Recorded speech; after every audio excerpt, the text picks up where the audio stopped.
Hello and welcome to the SFPUG December meetup. I'm Catherine Saar, your host.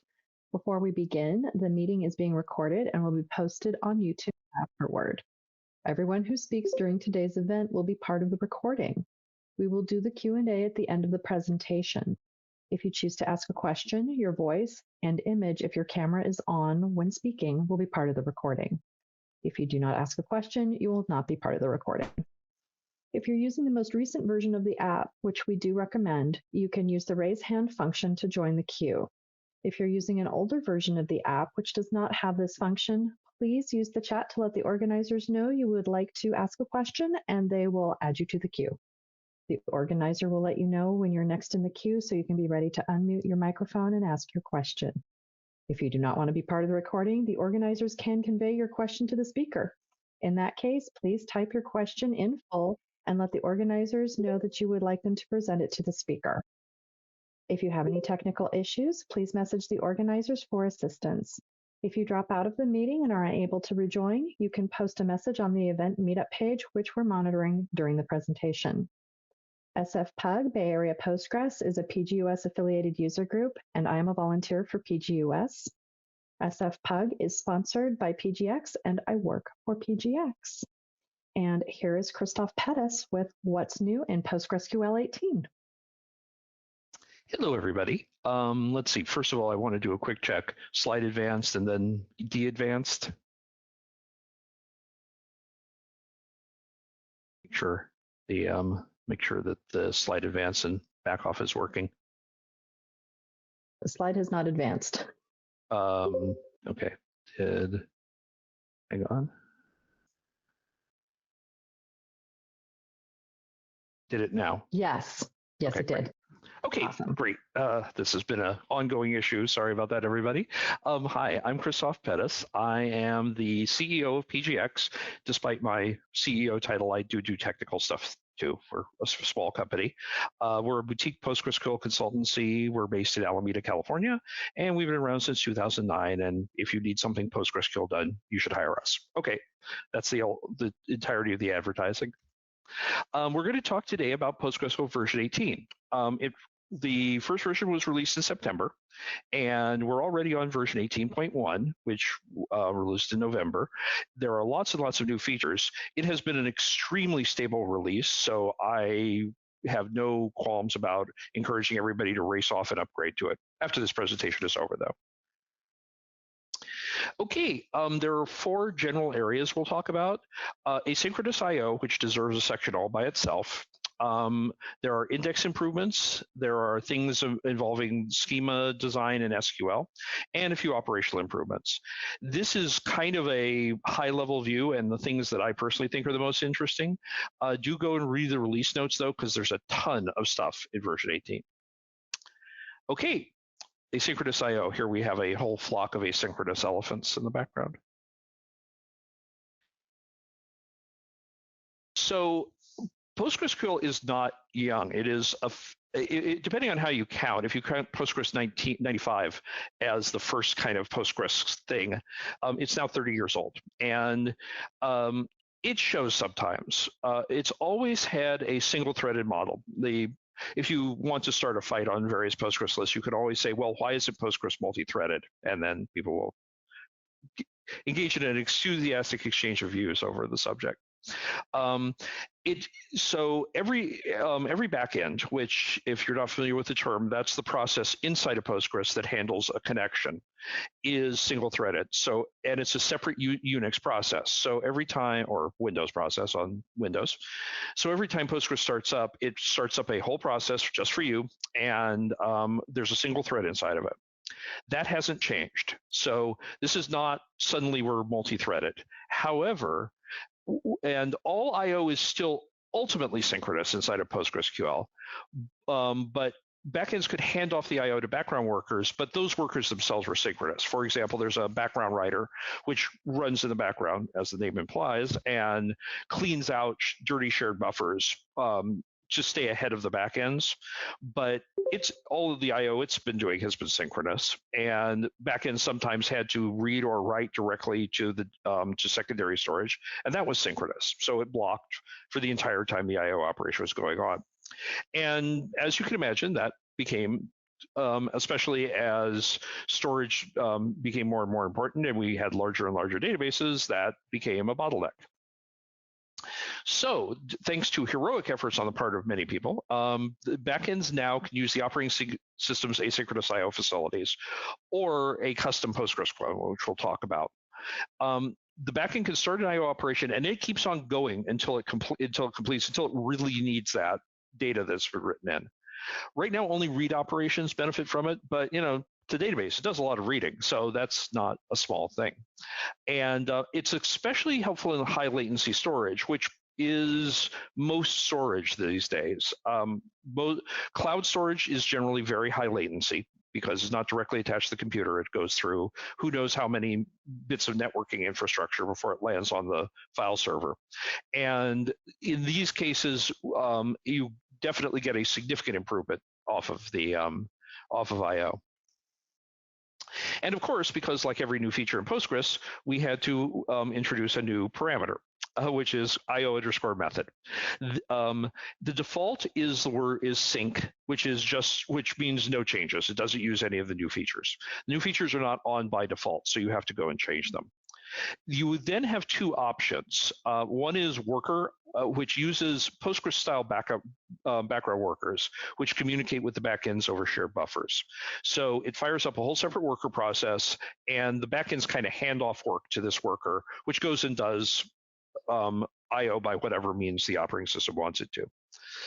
On Linux, and specifically on new, although not very new at this point, versions of Linux, you can use a different primitive called IOU ring, which is a shared ring buffer that is maintained by the Linux kernel. So it's and it is can be significantly faster than the other methods because you're communicating directly with the kernel there. So which one should you use? Well, like always, it depends. So IO method equals worker. Again, it fires up some background workers, and and the backends hand off the IO to them. They communicate over shared buffers, so at least it's not IPC overhead and stuff like that. And you can control how many workers you get with the setting IO_workers. The default is 3.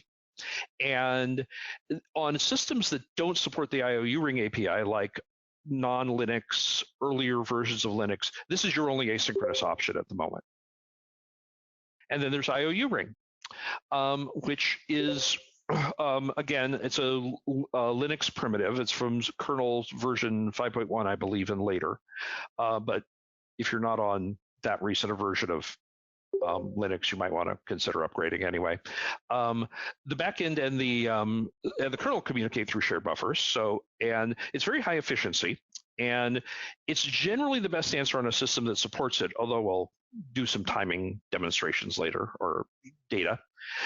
You do have to build Postgres with either liburing which is only a problem if you're going to build it yourself, because the community packages are built that way for systems that support it. So you get it as part of the community packages, which you should be using. So there's been a parameter in Postgres forever called effective IO concurrency, and it's been kind of like not a very interesting parameter. It's not, the system has not been tremendously sensitive to the setting. Often leaving it to defaults is fine. The standard way of setting it has been this hand wavy, set it to the number of IO channels, but that's, often you don't know. And in the case of a NAS, it's not clear what an IO channel is sometimes. So now suddenly it means something. It controls a lot of factors inside of the IO subsystem, even on when you're running with IO method equals sync. So again, on directly attached storage, set it to the number of IO channels. Usually you know that from the specs on your RAID controller or disk controller. On NAS systems, you can just keep setting it high. Higher is generally better. The default is 16, and that's pretty good for a wide variety of systems. But if you have the opportunity to, you can experiment with it in a real life environment. You also have a separate setting you can tune IO concurrency, maintenance IO concurrency, which applies to maintenance operations like index creation and vacuuming. And the idea here is that sometimes you want that to be higher because you want them to finish quickly, or you want it to be lower so it doesn't devour as much of the IO subsystem. So you can set it independently. By default, it's the same as effective IO concurrency. Okay, some timing measures.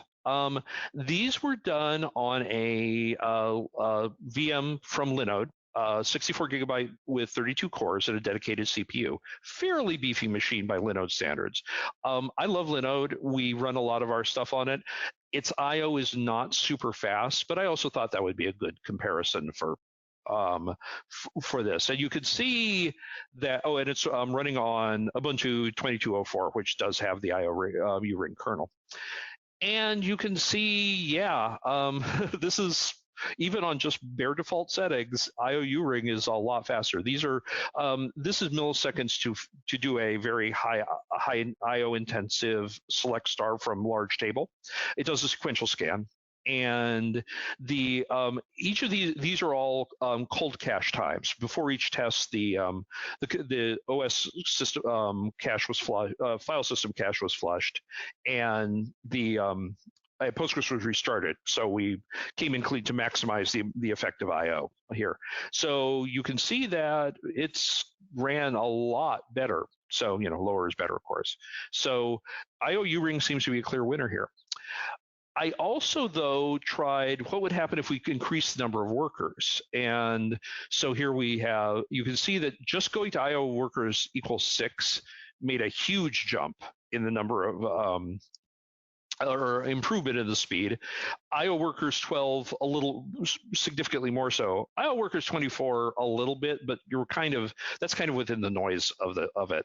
But it did get it down to the IO U-ring level. So that's an interesting data point. Now, this is running on a system with a lot of cores, and it's not doing anything besides running this test. So on real life systems, you might want to stick with IO U-ring because you may not want to turn 24 background workers loose, given that it's having to do other stuff like what the operating system, what a database is supposed to do, like service requests. And because I mentioned effective cache size, I thought do a little test to see if increasing that makes any difference. Again, this is on cloud storage on a remote NAS, and it does make a difference. It's not huge, but it does. But with IO ring, it does. On IO ring, at least, it does show some improvement. So that's also something to consider. But again, this is a fairly beefy machine by VM standards. So if you're not on a system that's this performant, you may not want to chance it. Okay, and that is our talk about async IO. There have been improvements in indexes, one of which is very significant. Okay, we have all said this, right? That an index of the form A, B, C will not speed up a query on just B, C, right? This is a carved in stone matter of truth in PostgreSQL, and now it's wrong. Because version 18 introduces skip scan indexes for B trees. This allows it to skip over values that in the leftmost column that aren't applicable to the query. So you don't have to include them for the index to be useful. If it is included, the index will be slightly more efficient. So you don't want to just arbitrarily go and throw away that top level index, that top get rid of indexes that use that if you don't need to. But in some cases, this may mean you can get away with significantly fewer indexes, and this is particularly true in these situations where the table you've added a lot of indexes to specifically optimize particular high-value queries. You might want to go back and look at them when you move to version 18 and see if you really need all of these very tightly optimized queries for particular things, or if you can get away with fewer, because every index that you get rid of saves disk space, it saves planning time, and it significantly improves insert time.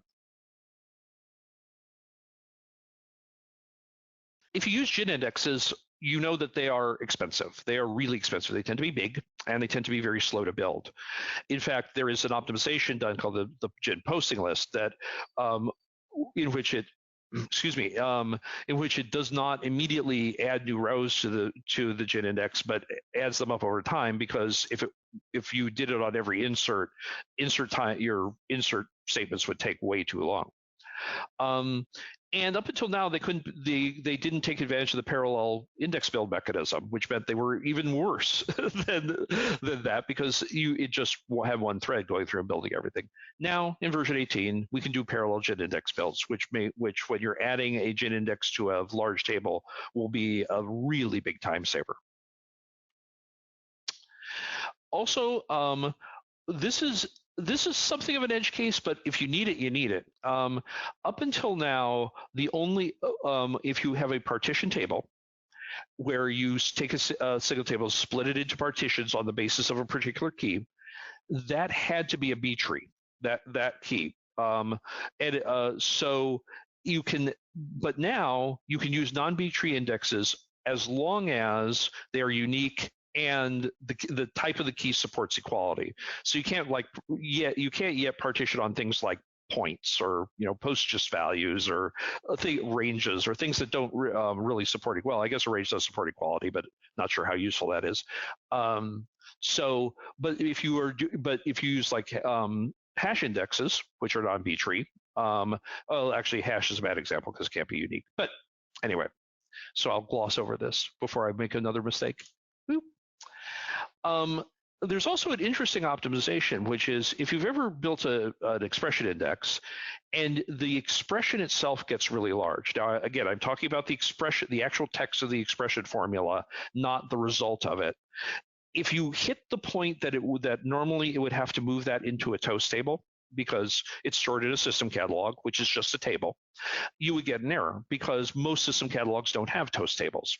And that's around 2,000 bytes. So if you have an expression index that depends on a really, really large expression, you have options now. Whether this is a good database design or not, different question, but it is possible now. Okay, and now for things that involve the schema or SQL. This is really, really nice, and I'm glad we finally have this, which are real virtual columns. Postgres for a release or two has had generated columns, which are columns that depend on a formula. So every time something gets inserted into it, it runs the formula and inserts the value, and you can't change it. But it really was just kind of like a column with a default, because with sort of a read-only bit set on it, because it still took up storage and it was still calculated, it was still stored in the row, and it still took up space. Now you can have pure virtual columns, which aren't stored in the row at all. They don't take up space, and they're only read when the result is read, but otherwise act just like real columns. And now, of course, this means every time it has to read this thing, it has to run the expression, which means if it's scans across a very large number of rows could get expensive because it has to recalculate this value every time. But especially if you have large, not frequently accessed values, this could be a huge win. Also, this is now the default. If you don't specify otherwise, you get a virtual column without where it's not stored. You can add the stored keyword to get the old behavior. And in version 18, generated columns can be logically replicated, even real virtual columns. So if, for example, you're using logical replication to go into a data source that isn't Postgres and can't recreate these columns on the fly, it will recreate the value as part of the logical replication and push the calculated value over. So that's really nice.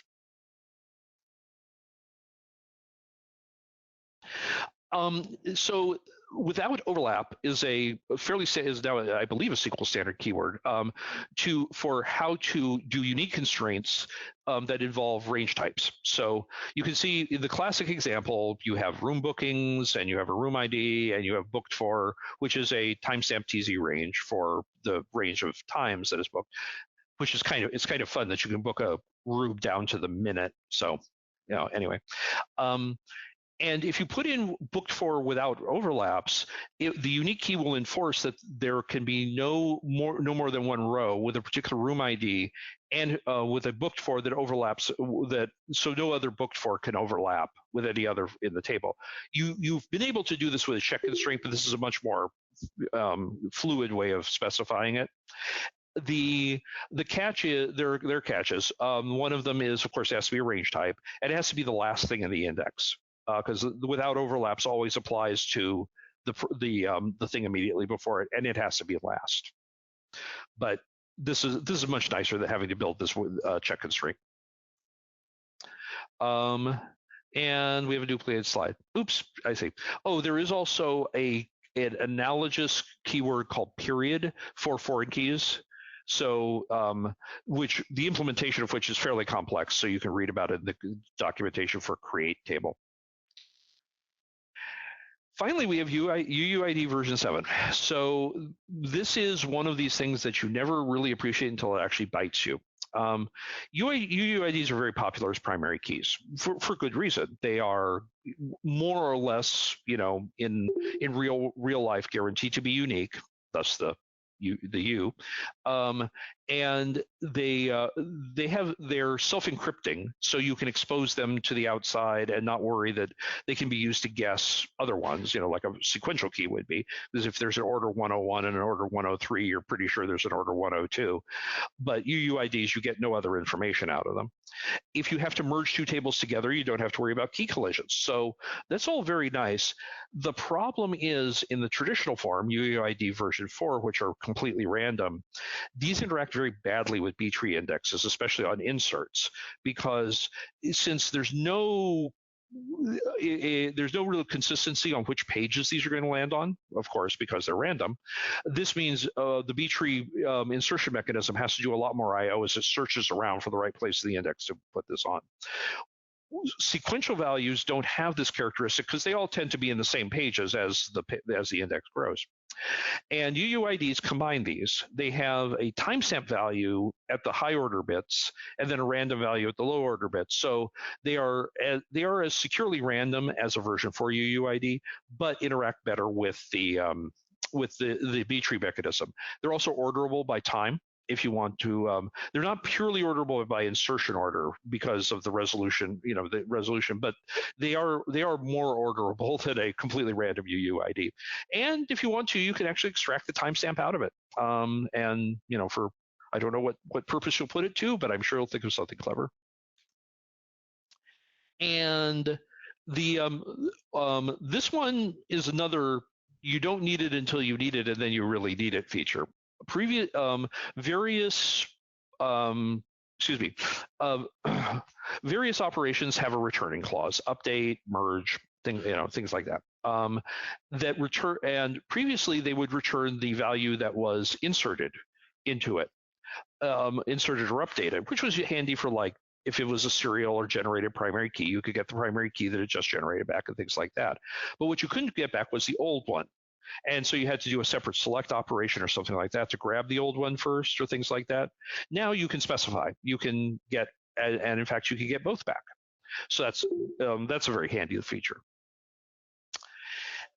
There have been a ton of improvements to the optimizer. In fact, it's probably worth upgrading just for these because you can get significantly improved performance out of Postgres in a lot of different areas because of them.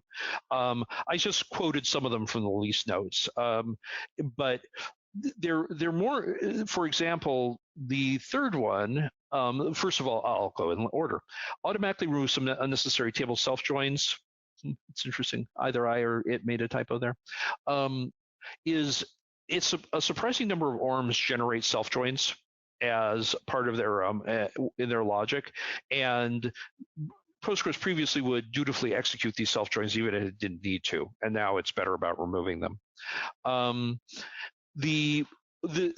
In values, again, a lot of generated SQL uses values for there, which is not an optimal way for Postgres to evaluate that. So now it converts it to an any operation, which is faster. Or clauses to arrays is actually a very handy thing because frequently you'll see a query with lots and lots of or clauses where this equals this or this equals this or this equals this. Postgres traditionally didn't process those very well, and but now it has logic where it'll convert it into a equals any array, which is much faster, especially, and it can use indexes much more often. And a nice little improvement to select distinct if you use that, which allows the planner to reorder the keys in select distinct, so it doesn't have to put this big honking sort node at the last bit, which could be the most expensive part of a select distinct. And operational improvements. Okay, it's hard to emphasize for us who run Postgres systems how nice this is.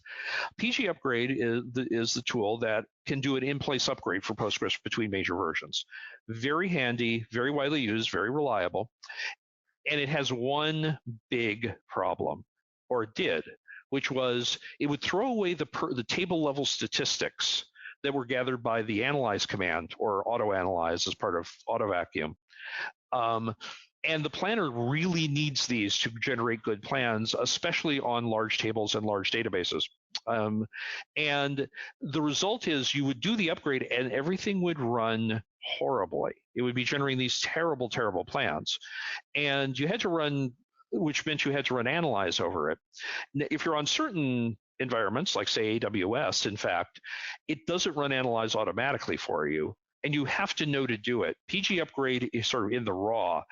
It generates a script that can be run to rapidly rebuild the statistics, but because you don't see PG Upgrade in these hosted environments like AWS, you don't see the actual PG Upgrade run, you don't actually know it's there, and even if you did know it's there, you can't run a script on these lockdown systems anyway. So this was a very common complaint, is that someone would do an upgrade and say, oh my gosh, but why is everything running so slow? Now it retains these statistics, so that problem goes away. And this will make using PG Upgrade or the whatever process runs PG Upgrade under the hood on your particular hosting system a lot more pleasant. And OAuth 2 has finally made it in as a authentication method. This is very handy because increasingly organizations are using OAuth 2 based centralized authentication. Like if you use Okta, that's what you're using. And it's nice to be able to have a centralized method for granting and revoking credentials. In fact, a lot of auditors for certain things require that there be a one button disable so that you can ex-employees and other bad people, so to speak, can have their access terminated quickly, so you don't have the situation of an ex-employee still having access to the database. So this is quite useful. And there is lots more stuff. If you create a new database using an ItDB, data checksums are on by default now. It used to be you had to specify them, this will be handy because I keep forgetting to do that on an ItDB, and then it complains, and then I realize, oh no, I've forgotten to do an ItDB with checksums on, and then I have to recreate the database or something very bad. You can add a not null constraint to a column, and it will not do a full table rewrite. It will accept the not null column. You could the not null constraint as marked in not valid, which means any new rows inserted will be checked for not null, but it won't go through the table looking for old rows that aren't. And then you can run a validate command on it, which does have to do a full table scan, but it doesn't lock out everyone from using the table, which is the problem that adding a not null had before. You can get per backend IO and wall statistics, which is very nice for things like who is generating all this wall all of a sudden, which is not an infrequent thing. That's something there's tons of write-ahead log appearing, and you're not quite sure where it came from, and which our backends are doing lots of IO. And there's a lot more. So I encourage everyone to read the release notes and indulge themselves in all the cool new features. And that is what I had today. So thank you very much for your time, and that's us. And now, if there are any questions, I would love to hear them.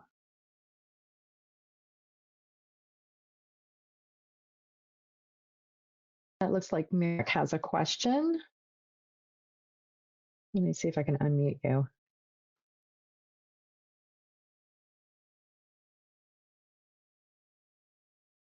Okay, Merrick, you're unmuted.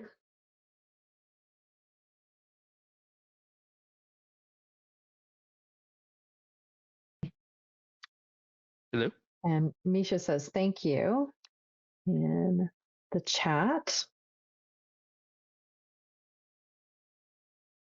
I thought I saw Andrea raise her hand, or Andrea says, thanks. Johannes says, thank you. you're welcome. Everyone's talking in the chat. God, can I? Judith says, very informative. Thanks. Merrick says, thank you. All right. Any questions, or are we done for the day? That was a lot of really good information. And everyone can get to their lunch. Yeah, exactly. Well, thank you, Christophe, for giving us that great talk about PostgreSQL 18 and what is new. Thank you also to PGUS and PGX. There's an actual question. Oh, there's a question. Does the number of IO workers is per session or it's global variable? It's a global variable. And in fact, you have to change it, you have to restart Postgres. One thing, though, is now I am 99% sure of this, but I'm actually going to have to read the code to be 100% sure, is it's a separate pool of workers. It doesn't come out of your background workers pool that you set for other kinds of background workers. It's its own separate thing. So.